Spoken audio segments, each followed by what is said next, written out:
Hi, my name is Ahmed. I come from the glorious country of Iraq, and I'm a born Muslim. My problem is that I practiced Islam when I was. Brother, first we request questions from the non-Muslims. Once all the questions from non-Muslims are over, inshallah we'll give you a chance. Yeah, but I'm telling you my problem only. It's okay. But you said you're Ahmed and you're a born Muslim. I am born Muslim. But now are you a Muslim or not? I'm agnostic. Oh, so now you have left the religion of Islam. Yeah, I'm confused. Okay, fine.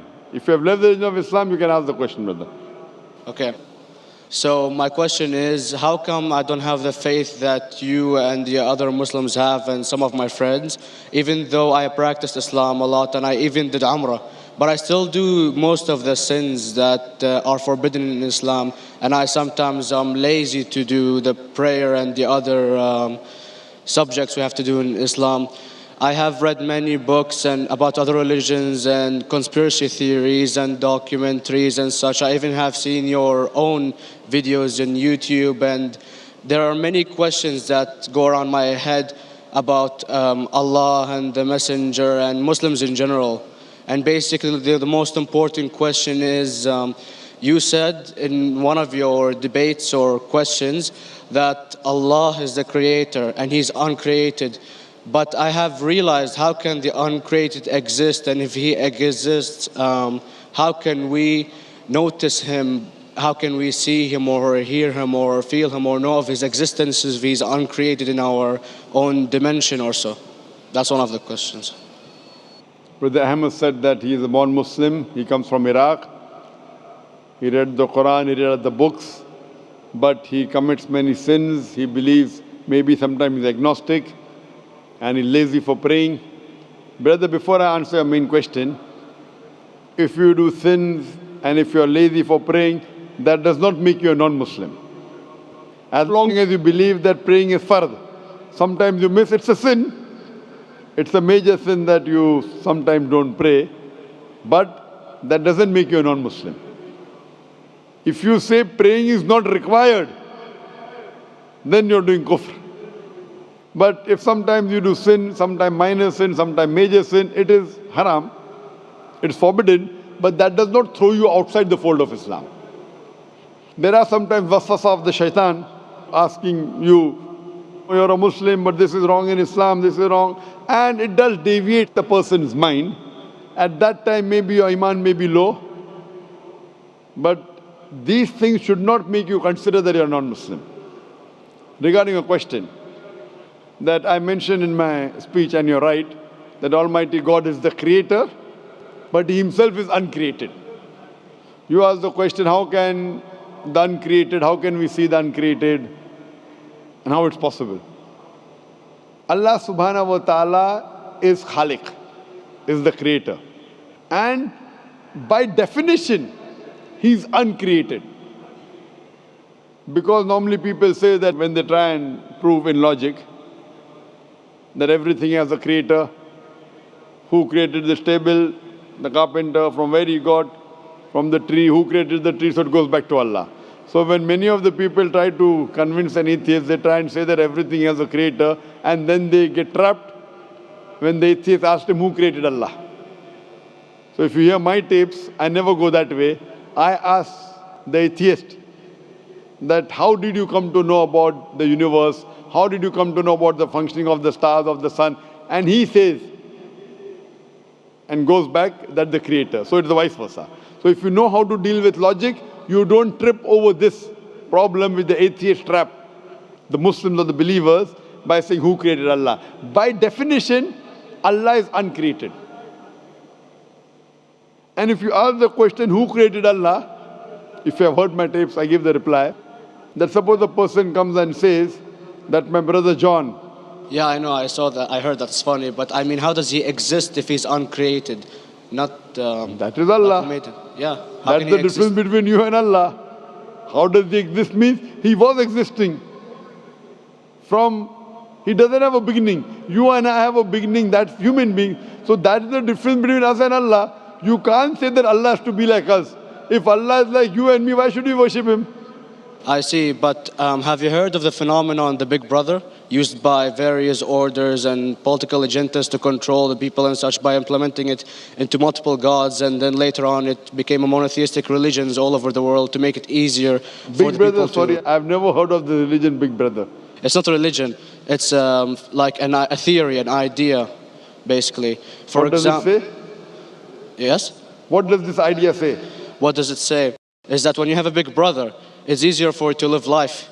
When you have someone watching you the whole time, understanding you the whole time, protecting you the whole time, being with you the whole time, and you can talk to him, although he never talks to you back, maybe in your dreams, due to your mind and such, it's easier for you to live. While a human who does not have a big brother and is not easily controlled into doing so and is having complete freedom is a danger for the major ruling powers and such. So what does this say? I don't understand. Big Brother may be the Big Brother may not be the. So what does it have to do with Islam and God? What does it have to do? Because basically Allah is watching you the whole time. So you want to knows. say that Allah is like a big brother?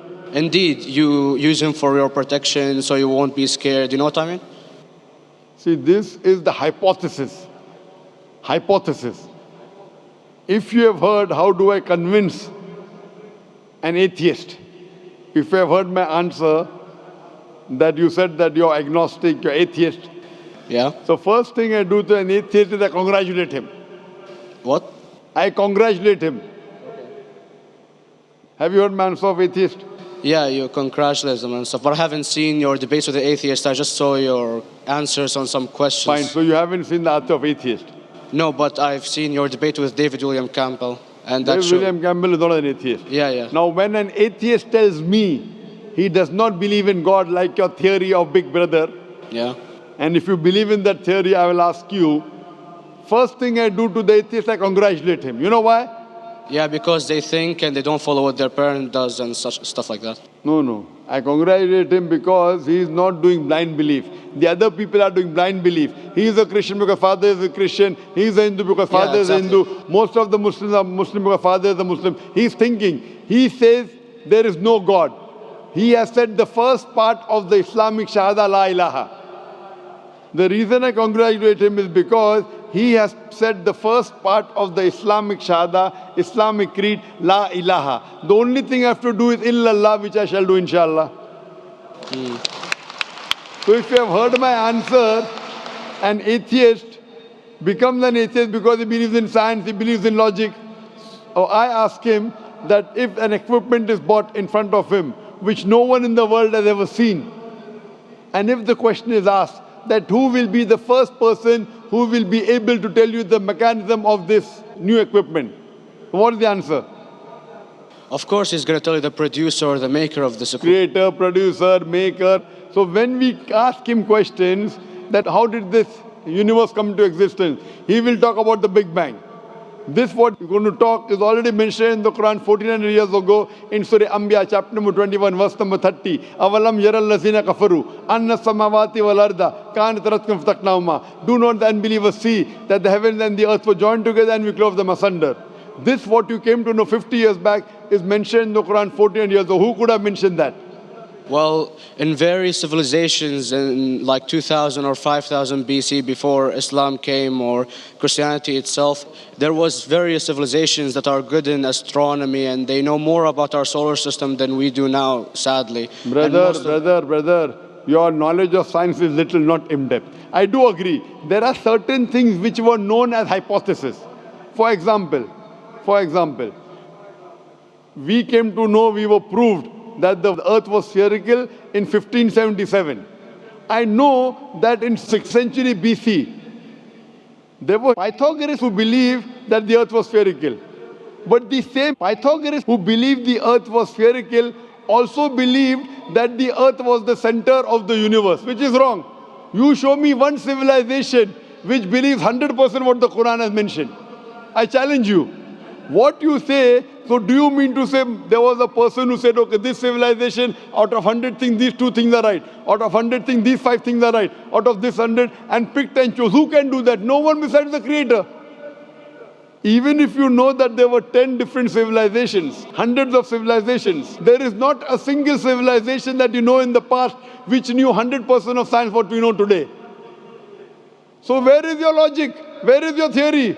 I do know that certain things were hypotheses, which were proved later on. But there is not a single civilization which knows everything what is mentioned in the Quran. So the answer goes back to the original question, who could have collected this in the Quran? Someone 1400 years back, could he do and say, okay, out of these 100 things, these 3 are right, out of these 100 things, these 2 are right, out of this, it's not possible. Mathematically, it's not possible. Well, you never gave the idea of extraterrestrials or so. I mean, knowledge is power. And Brother, I'm asking you a simple question. We are not come here to have a debate. yeah. I'm asking you a question. Point out a single civilization. You're asking something else. Yeah, We are alright. not here to discuss. You can come in the room and discuss. You ask a question, I'm giving you the answer. You gave about old civilization. I told you you're right. But out of 100 things, 98 they were wrong. So I'm asking you, who could have mentioned this in the Quran? You're talking something else now. Yeah, well, I'm asking a simple question, 2 plus 2 equal how much? You are saying, I'm telling you 3 multiplied by 3 is how much? I'm asking a name, you're telling that where do you live?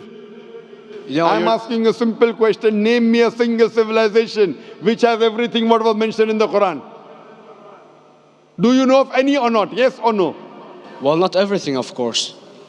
Even not 10%. Why? Babylon knows of most of the planets and such. Planet is not the only thing mentioned in the Quran. There are 1,000 things mentioned in the Quran. To say what 1,000 things are mentioned in the Quran, 10% would be equal to 100 things. Did Babylonian civilization knew about 100 things mentioned in the Quran? No, because they You don't cannot. have the They knew 5 or 6 things. In percentage wise, very small. So, of course. Who can be the author of the Quran besides the creator to know what is right, what is wrong? Today science has established the hypothesis mentioned by Babylonian so many centuries back is today proven. So these were hypotheses in the past, which out of them many have been rejected, some have been accepted. So to collect all which is 100% correct has to be from the creator and no one else. Hope that answers the question. Yeah.